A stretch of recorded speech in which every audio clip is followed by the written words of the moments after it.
Showbiz की जानिब फैज़ foundation ने फैज़ फेस्टिवल 2023 का शेड्यूल जारी कर दिया। फेस्टिवल 17, 18, 19 फरवरी को अलहम्रा आर्ट सेंटर में होगा। फेस्टिवल में नामवर अदबी शख्सियात शिरकत करेंगी। फैज़ अहमद फैज़ की शायरी और इनकी ज़िंदगी पर बातचीत होगी। अजू का ठेर का ड्रामा भी होगा और LGS स्कूल के बच्चों के परफॉर्मेंस भी होंगे। गुलकार शफकत अमानत अली खान की परफॉर्मेंस भी होगी। नामवर अदबी शख्सियात ज़िया मोहिउद्दीन मरहूम पर भी खुसूसी सेशन होगा। पाकिस्तानी अदाकारा सनम सईद ने कहा है कि हमारे ड्रामा प्रोड्यूसर इंडिया के स्ट्रीम्स प्लेटफॉर्मों से खौफजदा हैं।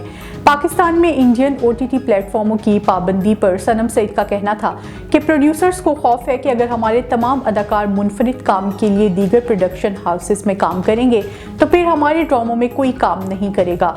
सनम सईद ने इंडियन पब्लिकेशन पर पाबंदी को दुरुस्त करार देते हुए कहा कि अगर हमारे लोगों को इन प्लेटफॉर्म्स की लत लग गई तो फिर हमारे यहाँ ड्रामा इंडस्ट्री चलाने वालों को बहुत नुकसान होगा। अदाकारा का कहना था कि अगर इंडिया हमारे ड्रामों को अपने मुल्क में चलाने की इजाज़त नहीं देता तो हमें भी इनके ड्रामे अपने मुल्क में चलाकर इनकी मईशत को नहीं बढ़ाना चाहिए। सनम सईद अपने अगले प्रोजेक्ट में सुपरस्टार फवाद खान के साथ वेब सीरीज़ बरज़ख में नजर आएंगी, जो एक इंडियन OTT प्लेट पर रिलीज़ की जाएगी।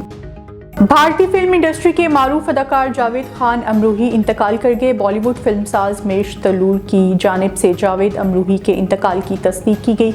जावेद खान अमरूही ने कई दहाइयों पर मोहित अपने कैरियर में हम है राही, प्यार के अंदाज, अपना अपना, इश्क, लगान और चक दे इंडिया जैसी फिल्मों में अहम किरदार अदा किए। भारतीय मीडिया के मुताबिक जावेद अमरूही मुबैना तौर पर सांस लेने में दुश्वारी का शिकार थे।